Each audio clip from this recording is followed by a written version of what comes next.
The provincial government says that a study it funded shows that Saskatchewan's GDP would be reduced by billions of dollars if it adopted a federal carbon tax. Brett Dolter is a postdoctorate research fellow at the University of Regina. Thank you so much for joining me today. You bet. Well, what were your thoughts on this study?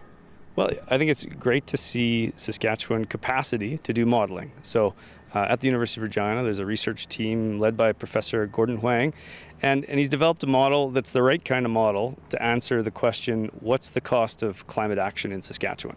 So I'm glad to see the model being developed. And then I would like to see further work, though. I think it's still about half the picture that we need to see. What sort of further work would you think that it would need to be done?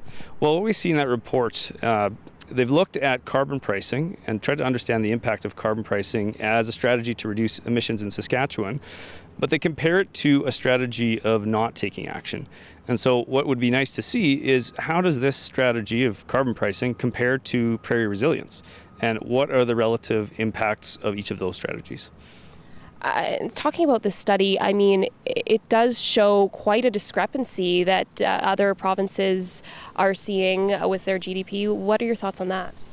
Well, yeah, it's interesting. Models are only as good as their assumptions, and we need to know a bit more detail about what are the assumptions in this model that have led to the outcomes it's generated.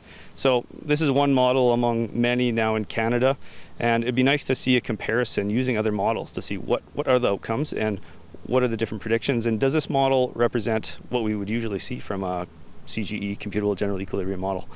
Talking about the model itself, you've mentioned something about what's called something missing from the equation called revenue recycling. Can you tell me a little bit more about that, because it does seem to be a missing picture? So yeah, there's two areas now where we can look at how the report was represented and where revenue goes once it's collected. So in the report itself, there's 3 scenarios looking at different carbon pricing options into the future. In one of those scenarios, revenue is recycled, and that means you take the carbon pricing revenues you collect and you give them back in some fashion.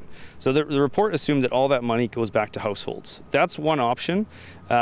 Other options you could look at that might have less of an impact would be taking that money, helping business to offset any impact so that they remain competitive. And it's always important to remember that there is that money. So we're only seeing half the picture if we're looking at how much money is spent without seeing what are we going to do with that money. If you don't account for that, it's like imagining that it's disappeared and or someone's just taken it and burned it.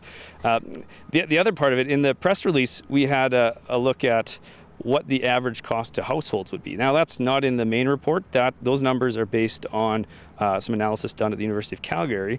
Well, the estimate from the University of Calgary is around $1,000 per year per household when carbon prices reach $50 a ton. So that sounds like a lot, but what that doesn't really consider is we're going to have all this money we bring in. How are we going to spend it? Are we going to give it back in the form of cutting income taxes, cutting sales tax? Are we going to give people checks to offset the impacts?